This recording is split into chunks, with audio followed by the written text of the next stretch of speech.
145వ కీర్తన 21 చరణములు. స్తుతి కీర్తన దావీదుది. రాజవైన నా దేవా, నిన్ను గణపరచెదను, నీ నామమును నిత్యము సన్నుతించెదను. అనుదినము నేను నిన్ను స్తుతించెదను, నిత్యము నీ నామమును స్తుతించెదను. యెహోవా మహాత్మ్యము గలవాడు, ఆయన అధిక స్తోత్రము నొందదగినవాడు. ఆయన మహాత్మ్యము గ్రహింపశక్యము కానిది. ఒక తరము వారు మరి ఒక తరము వారి ఎదుట నీ క్రియలను కొనియాడుదురు, నీ పరాక్రమ క్రియలను తెలియజేయుదురు.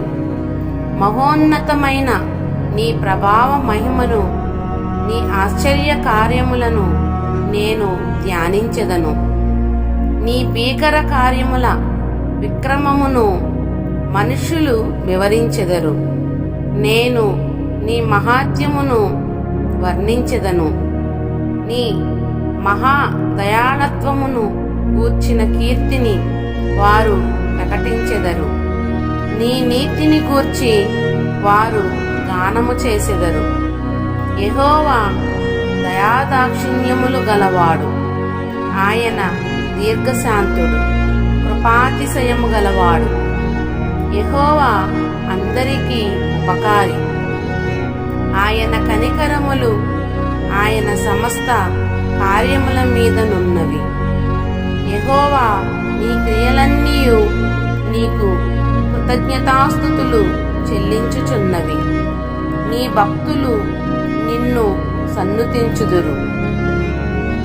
ఆయన రాజ్య మహోన్నత ప్రభావమును, ఆయన బలమును నరులకు తెలియజేయుటకై నీ భక్తులు నీ రాజ్య ప్రభావమును గూర్చి చెప్పుకొందురు.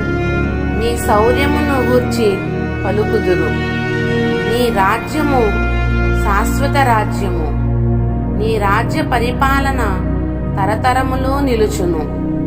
యెహోవా పడిపోవు వారినందరినీ ఉద్ధరించువాడు, కృంగిపోయిన వారినందరినీ లేవనెత్తువాడు. సర్వజీవుల కన్నులు నీ వైపు చూచుచున్నవి. తగిన కాలమందు నీవు వారికి ఆహారమిచ్చుదువు. నీవు నీ గుప్పిలిని విప్పి ప్రతి జీవి కోరికను తృప్తిపరచుచున్నావు. యెహోవా తన మార్గములన్నిటిలో నీతి గలవాడు, తన క్రియలన్నిటిలో కృపచూపువాడు. తనకు మొరపెట్టు వారి కందరికి, తనకు నిజముగా మొరపెట్టు వారి కందరికి యెహోవా సమీపముగానున్నాడు. తన యందు భయభక్తులు గల వారి కోరిక ఆయన నెరవేర్చును. వారి మొర ఆలకించి వారిని రక్షించును. యెహోవా తన్ను ప్రేమించు వారినందరినీ కాపాడును. అయితే భక్తిహీనులందరినీ ఆయన నాశనము చేయును. నా నోరు యెహోవాను స్తోత్రము చేయును. శరీరులందరూ ఆయన పరిశుద్ధ నామమును నిత్యము సన్నుతించుదురుగాక.